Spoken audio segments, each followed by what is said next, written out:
Aita argazkilaria nuen, eta txikitandik beti berarekin rebelatu eta horren inguruan ibilianaz.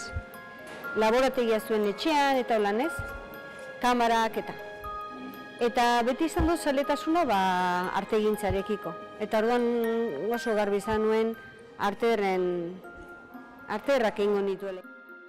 Karrerak balio zidan, betu ze gertatzen den askotan, garbi eukiteko ez nintzela dedikatuko ikusentzuneko garai hortan posible ziren alorretara. Ez publizidadera, ez kazetaritzara, ez hitzaidan bate gustatzen lokorik. Bete gustatu zaizkit hizkuntzak.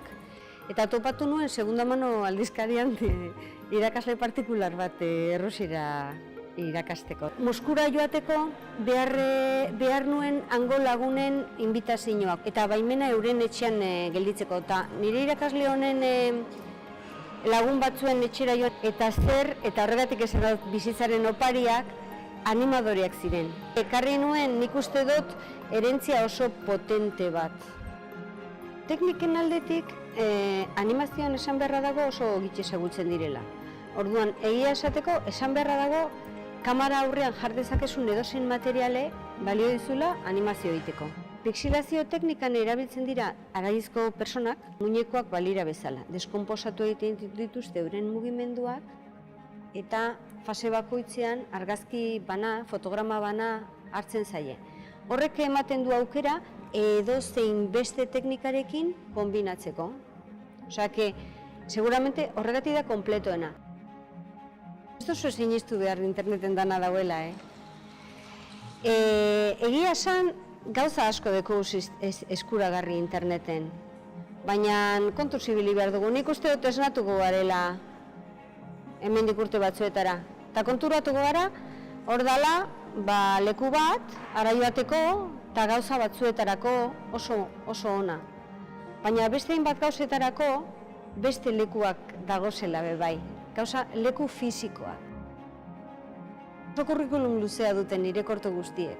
Osea, alde horretatik ikusi dut jaso dut oso feedback interesantea, ze normalean sesioetara saiatu naiz beti joaten, eta publikoarekin kontaktua izaten, ze interesatzen zait jendeak egin duen interpretazioa. Askotan, nire lanak izaten dira interpretazioa anizdunak.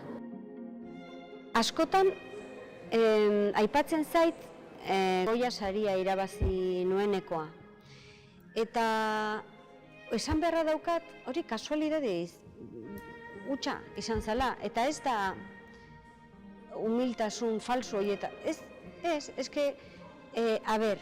Peli bat nuen urte hartan. Lagun batek aurkeztu zuen akademian.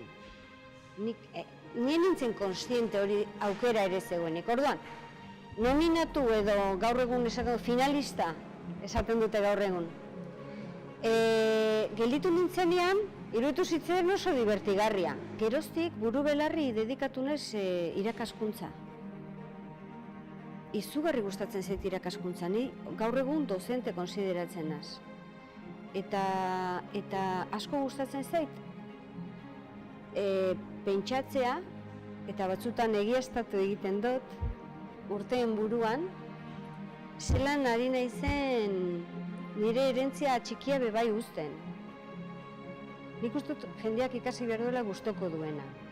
Eta egon ez arren, etorriko zaio. Nik ezin izan nuen ikasi hemen animazioa, eta etorri zitzaidan beste bide batetik.